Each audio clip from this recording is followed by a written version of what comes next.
तो लालू जी का भाषण सुन रहा था, वो कह रहे थे कि अमित शाह ने तंत्र मंत्र का षड्यंत्र करके उनके ऊपर पंखा गिरा दिया। मैं लालू जी को अपने ही बयानों को थोड़ा याद कराना चाहता हूं कि वो ही कहते हैं कि कौवा काटेंगे, कबूतर काटेंगे, चूहा भगाएंगे, हल्दी और उसका धुआं करेंगे। मुझे ये समझ में नहीं आता, कौवा काटने से पानी आएगा क्या? कबूतर काटने से रोड बनेगा क्या? हल्दी और वो क्या होता है, सिंदूर क्या कुछ बोले थे, उसका धुआं करने से शिक्षा आ जाएगी क्या? या चूहा भगाने से रोजगारी आ जाएगी? मुझे मालूम नहीं कौन से जमाने में लालू जी जी रहे।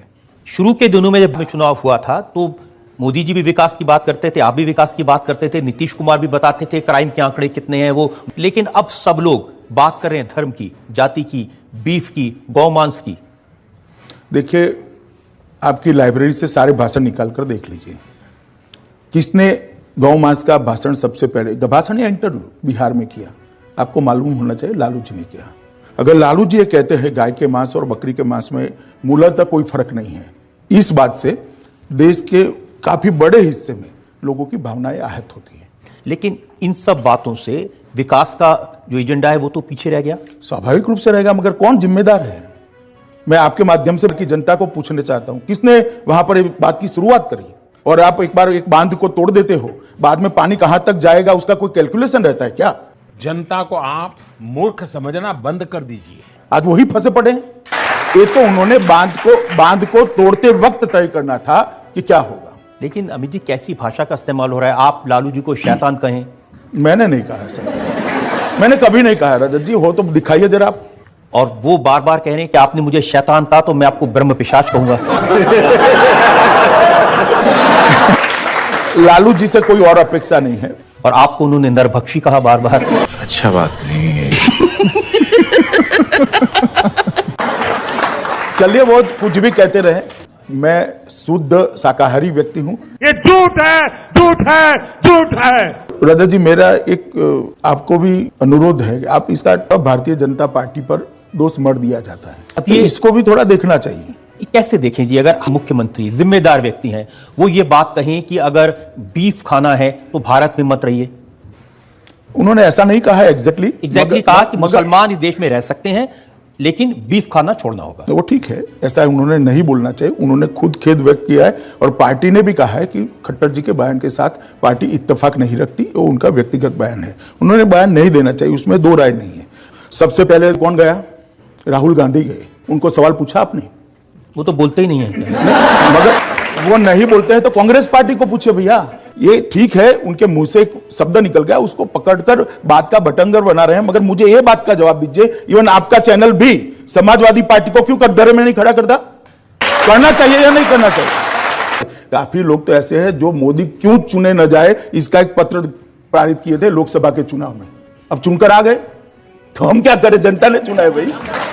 इसलिए कि एक परसेप्शन ये बना है कि भारतीय जनता पार्टी के लोग, आरएसएस के लोग, जो व्यक्ति गौ का मांस खाए उसको दंड देना चाहिए और उसके प्राण ले लेने चाहिए। इस सज्जन को क्या तकलीफ है भाई? क्या तकलीफ है इनको? मैं दो हिस्सों में आपका सवाल है, दोनों हिस्सों का जवाब देता हूं। नहीं, लेकिन आप क्या ऐसी बातों को प्रूव करेंगे? जो आदमी इस तरह की बात कहे, क्योंकि वेदों में भी मैंने चेक किया इस तरह की बात नहीं कही गई, तो सरकार को ऐसे एक आध आदमी को पकड़ के जेल में तो डालना चाहिए। क्या हो रहा है? गौ हत्या करने वालों को फांसी की सजा दो। जो गिरिराज सिंह ये कहते हैं कि मुसलमान पाकिस्तान चले जाएं, उनके खिलाफ क्यों नहीं एक्शन लेते आप? देखिए रजत जी, ऐसी पुरानी बातें आप निकाल कर रखेंगे तो बहुत सारा दोनों ओर की काफी चीजें सामने आएगी।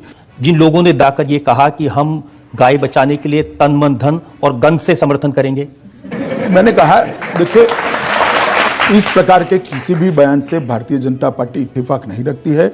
अमित जी वादा किया था महंगाई कम करेंगे और दाल हो गई 200 रुपए किलो। मुझे क्रेडिट नहीं चाहिए। कह रहे हैं कि मोदी जी ने कहा था ना खाऊंगा ना खाने दूंगा, वो दाल के बारे में कहा था। रजत जी, महंगाई के आंकड़े हमारे बहुत नीचे चले गए हैं। खुदरा महंगाई जो 7.7% रहती, वो अभी हाईएस्ट 4.1% पर आई है। मुझे निश्चित भरोसा है कि भारतीय जनता पार्टी की सरकार महंगाई को काबू करेगी। तो करना, परेशान हो गए हम लोग 2.5 साल से, ये भी परेशान हो गए, हम भी परेशान हो गए, करो फिर, क्यों नहीं कर रहे? एक ऐसा समय आया है कि अभी 200 रुपया दाल है, इससे कोई इनकार नहीं है और वो चिंता का ही विषय है। गंभीर चिंता का विषय है, मगर सरकार भी चिंतित है और एक्शन भी ले हैं। कि आपने तो वादा किया था कि काला धन वापस लाएंगे, उसके लिए कानून भी बनाया, लेकिन आए तो पहली बात तो एक कि भारतीय जनता पार्टी ने कुछ नहीं किया, ये बोलना ठीक नहीं है। सारे एक्शन हुए हैं। विदेशों में जमा काला धन हर व्यक्ति के खाते में 15-15 लाख रुपए लाने की बात विपक्षी दलों को ये एक राजनीतिक जुमला है। बिल्कुल आपने मेरे दिल की बात बता दी। स्वाभाविक रूप से मैंने जो कहा है तो मैं फिर से रिपीट कर देता हूं।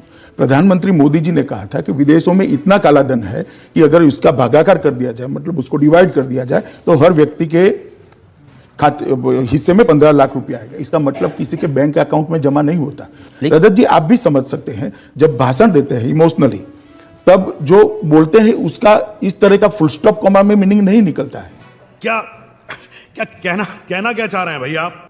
तो किस राहुल तरह जी से भी तो ये कह रहे हैं, देखिए बगैर कॉमा फुल स्टॉप के वो रोज पूछ रहे हैं 15 लाख कब आएंगे। नहीं, पहले वो उनकी समझ पर डिपेंड है। मैं इतना कहना चाहता हूं कि सरकार के खजाने से 15 लाख रुपया किसी के अकाउंट में किस तरह से जा सकता है। लेकिन मैं आपको ये बता दूं कि लोगों के मन में ये इंप्रेशन क्रिएट किया है, कांग्रेस ने भी किया है, लालू जी ने भी किया है कि इन्होंने वादा किया था आपके 15-15 लाख रुपए अकाउंट में आएंगे और पैसा आया नहीं।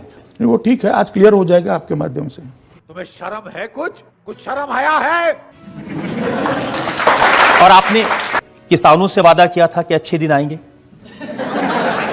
लेकिन आत्महत्या के नंबर बढ़ता जा रहा है, किसान सुसाइड कमिट कर रहे हैं। नंबर बढ़ा नहीं है, नंबर में 20% की कटौती होती। दूसरी बात, जहां तक किसानों का सवाल है, भारतीय जनता पार्टी की सरकार ने आने के बाद सबसे बड़ा समस्या आकाश के आधार पर खेती करने वाले किसानों की होती थी। जो कुदरती आपदा जब आती थी तब कहीं के नहीं रहते थे। भारतीय जनता पार्टी की सरकार ने जो आकाश से खेती करने वाले किसान थे, मतलब बाढ़ आ गई या सूखा पड़ गया या उनकी फसल बह गई, तो उसको 1 हेक्टेयर तक ही मुआवजा मिलता था, उसको उन्होंने 2 हेक्टेयर कर दिया, मतलब 100% का वृद्धि किया। दूसरा, पहले 50% का नुकसान किसान का होता है तो ही उसको मुआवजा दिया जा सकता था, उसको घटाकर हमने 33% कर दिया, मतलब 42% किसान बढ़ गए मुआवजा लेने वाले। और मुआवजे की राशि के अंदर एक ही वक्त में 50% का वृद्धि किया है। मैं मानता हूं रजत जी, इससे बड़ा किसानों के लिए कोई अच्छी बात देश के किसानों के लिए नहीं हो सकती। मगर आप अखबारों की सुर्खियां देखकर मुझे सवाल करेंगे तो ऐसा ही होगा रजत जी। वास्तविकता ये है, लेकिन अखबारों की सुर्खियां तो अभी ये है ना, और किसान तो आत्महत्या कर ही रहे। बीड में, जहां महाराष्ट्र में, उसमें भी आंकड़े आप कंपेयर कर लीजिए रजत जी, कटौती हुई है 20%, और फिर भी एक भी किसान आत्महत्या करता है। ये भारतीय जनता पार्टी की सरकार के लिए चिंता का विषय है। मुझे लगता है कि मीडिया ने ये सवाल कांग्रेस के नेतृत्व को पूछना चाहिए और कांग्रेस अध्यक्ष को पूछना चाहिए, नहीं कि भारतीय जनता पार्टी के को पूछना चाहिए। कांग्रेस से मीडिया में करेज होनी चाहिए। वो तो किसी भी चीज में आपका साथ नहीं देंगे। चलिए, तो हम क्या कर सकते हैं इसमें? इस प्रकार की बचकाना बातें किसी के गले नहीं उतरती, लोग मजाक उड़ाते हैं। लेकिन देश की जनता का तो नुकसान होगा। हाँ, देश की, मगर उसके लिए जिम्मेदार कौन है रजत जी? इसके लिए जिम्मेदार कांग्रेस पार्टी है, जो किसी भी मुद्दे पर साथ देना नहीं चाहती। या फिर ये कहें कि भारतीय जनता पार्टी के नेताओं में अहंकार है और वो विरोधी दलों को साथ लेकर नहीं चलते। आप जरा एक ऑफर लेकर आइए कि क्या करना है, क्या करने से वो मान जाएंगे, हम तैयार हैं। इतना छोटा पहले कभी नहीं हुआ होगा।